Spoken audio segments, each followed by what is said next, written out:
Hello and welcome to my YouTube channel.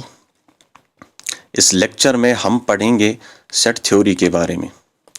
This is the most important topic in mathematics. सबसे पहले अगर हम set theory का founder जानने की कोशिश करेंगे, जॉर्ज कैंटर एक मैथमेटिशियन है। जॉर्ज कैंटर को हम सेट थ्योरी का फाउंडर मानते हैं। सेट को समझने के लिए सबसे पहले मैं आपको ये बताना चाहता हूं कि सेट हम कैसे रिप्रेजेंट करते हैं। इसका मतलब ये है कि इट मीन्स कि आप इस लाइन को ऐसे ही रहने दीजिए। पहले हम इस लाइन को नहीं समझेंगे, इस लाइन को ऐसे ही छोड़ेंगे। सबसे पहले हम देखेंगे हम एक सेट को कैसे रिप्रेजेंट करते हैं। ठीक है, राइट। सेट जो होता है, सेट हमेशा हम कैपिटल लेटर से डिनोट करते हैं। हमेशा हम कैपिटल लेटर से एक सेट को डिनोट करते हैं। फॉर एग्जाम्पल हमारे पास जो अल्फ़ाबेट्स हैं, capital A, capital B, capital C, तो इनसे हम सेट को डिनोट करते हैं, सबसे पहली बात। इसके बाद सेट में जितने भी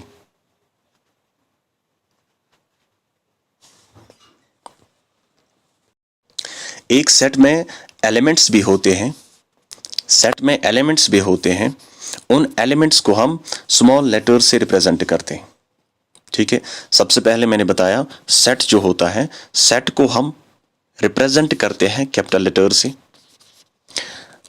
उसके बाद मैंने बताया कि सेट में बहुत सारे एलिमेंट्स होते हैं, तो वो जो एलिमेंट्स हैं उन एलिमेंट्स को हम स्मॉल लेटर से क्या करते हैं, डिनोट करते हैं। ठीक है, अगर उसमें नंबर्स है तो फिर कोई प्रॉब्लम नहीं, लेकिन अगर हमारे पास अल्फ़ाबेट्स है सेट में, तो हम उन अल्फ़ाबेट्स को स्मॉल लेटर से डिनोट करते हैं।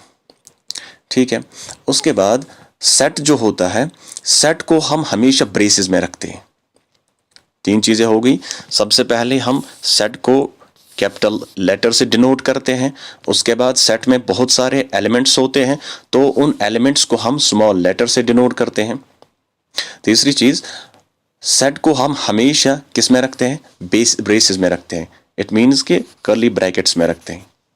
ठीक है, और सेट में ये जो नंबर ऑफ एलिमेंट्स होते हैं ये रिपीट नहीं होने चाहिए। ठीक है, फॉर एग्जाम्पल यहाँ पे एक एग्जाम्पल लेते हैं हम। For example set of vowels.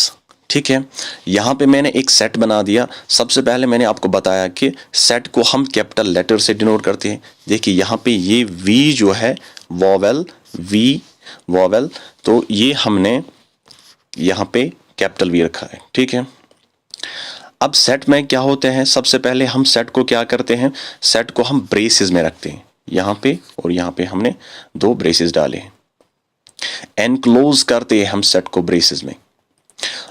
In braces के अंदर क्या होते हैं, एलिमेंट्स होते हैं।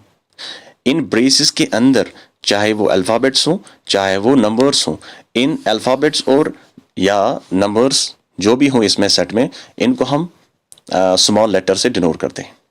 ठीक है, अब आपको समझ में आ गया कि हम सेट को कैसे रिप्रेजेंट करते हैं, सेट को हम कैसे लिखते हैं। अच्छा, एक और एग्जांपल मैं यहाँ पे दूं। अगर हम लिखेंगे set of natural numbers less than 10, हम लिखेंगे set of natural numbers less than 10, तो अगर हम इसका सेट बनाएंगे तो हम इसको ऐसे बना सकते हैं। सबसे पहली चीज़, हम इसको कैपिटल लेटर से डिनोट करते हैं, फिर हम इक्वल डालते हैं। ठीक है, इसके बाद हम ब्रेसेस में रखते हैं इनको, लेस देन 10, सॉरी, यहाँ पे हम नेचुरल नंबर्स लिखते हैं, यहाँ पे हम ब्रेसेस डालते हैं।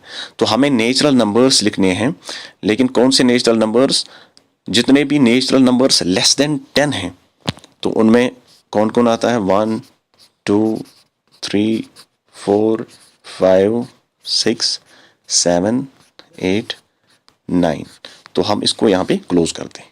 इस तरह से हम एक सेट को डिनोट या रिप्रेजेंट करते हैं। ठीक है, अब सेट की बात करेंगे। देखिए अब आपको सेट अच्छे से समझ में आएगा।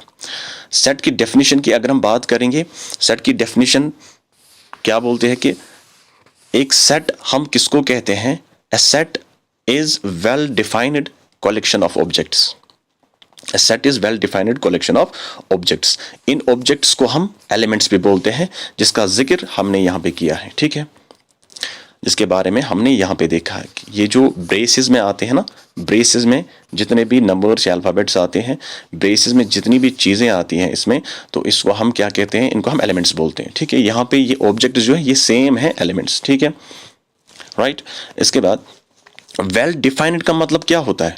वेल डिफाइंड का मतलब होता है कि हर किसी की सेम ओपिनियन होनी चाहिए उस सेट के बारे में, उसके बारे में, उस चीज़ के बारे में, उस चीज़ के बारे में, उन एलिमेंट्स के बारे में हर किसी की सेम ओपिनियन होनी चाहिए।